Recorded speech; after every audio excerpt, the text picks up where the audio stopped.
The story of an emperor. There's what you should know before listening to the story.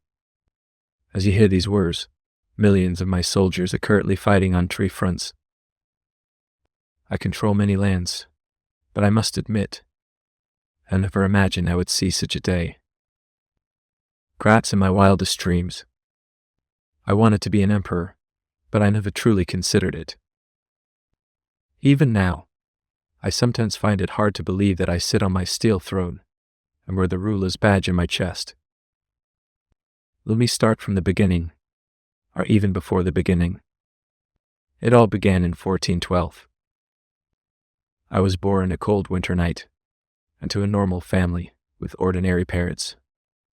At that time, there were 2 dominant superpowers in the world, hunger and power. Some countries are also striving to become new world superpowers.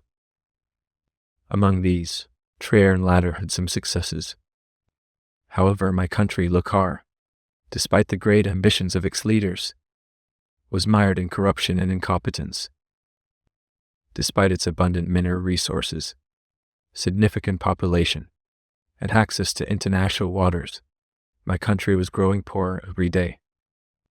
The root of the problem was the incompetence of my country's rulers. Prices were rising daily, and people resorted to buying gold and foreign currencies to preserve the value of their money. Despite these challenges, my family led a humble yet peaceful and happy life. My father worked for a small company, and my mother was a housewife. Like most children, I spent my childhood playing games, watching television, and going to school. When I was 6, my little brother was born. His arrival brought light and warmth into my life. Although he grew distant during his teenage years, and our relationship was never quite the same, I have always loved him deeply. I don't recall anything particularly noteworthy until I turned 18. At that age, I was accepted into university. After completing my studies, I started working at a non-profit organization, handling administrative tasks. During this time, I got married, and 2 years later, my son was born. Every day, I would arrive at work by 8 a.m. and return home in the evening. Life was mostly normal, or almost normal. As I mentioned, my country was plagued by government corruption and severe inflation, which meant I had to work hard to make ends meet. I studied finance to work part-time as an accountant after office hours. Additionally, I learned how to repair building electrical systems and home appliances, earning a bit of extra money when I was fortunate enough to find repair jobs. Despite all this, my life was quite ordinary. I was just a simple employee living a simple life.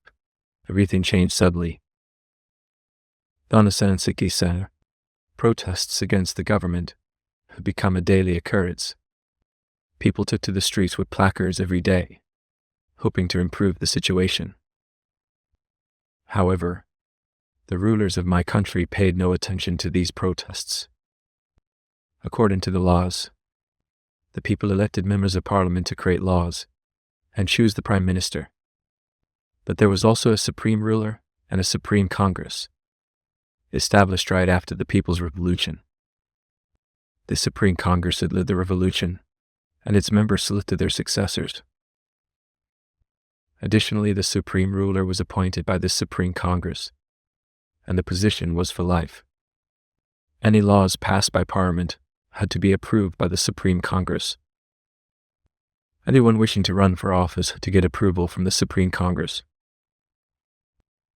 Everything was controlled by this Supreme Congress and the Supreme Ruler, whilst it commanded the armed forces. This Congress and the Supreme Leader are not accountable to anyone, which led to gradual corruption into motivation. The demonstrations gradually turned violent, leading to increased involvement of police and military forces, and suppressing them daily. Meanwhile, criminals seized the opportunity to engage in illegal activities such as murder, robbery, extortion. Among these criminals, one gang, known as Balak, grew faster than the others.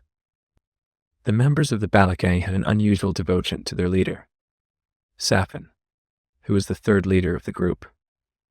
The two previous leaders, Apakar and Hashiman, were killed in clashes with military security forces, but neither had gained as much power as Safin. Safin infiltrated the country's intelligence agencies and bribed civil intelligence officers. The Balak gang was involved in drug trafficking, extortion, theft, and any other crimes that degenerate money. Gradually, they took control of some neighborhoods in the capital. Due to decades of corruption, the public did not support the government, and the gang grew stronger every day. Their influence extended from occupying neighborhoods in the capital to taking over some smaller cities, shaking the political system. Neighboring countries took advantage of the country's weakening and supported the group. The motivation was the rich and extensive mineral resources, oil, gas, and access to international waters. They believed that by creating chaos and destruction, they could gain access to this wealth. However, this turned out to be the biggest mistake of their lives. They paid dearly for it with the destruction of their own countries and the loss of many lives. I remember when they begged us for help after their defeat in the war. Safin had allowed his soldiers to kill, steal, commit any crime they wanted, leaving a trail of devastation.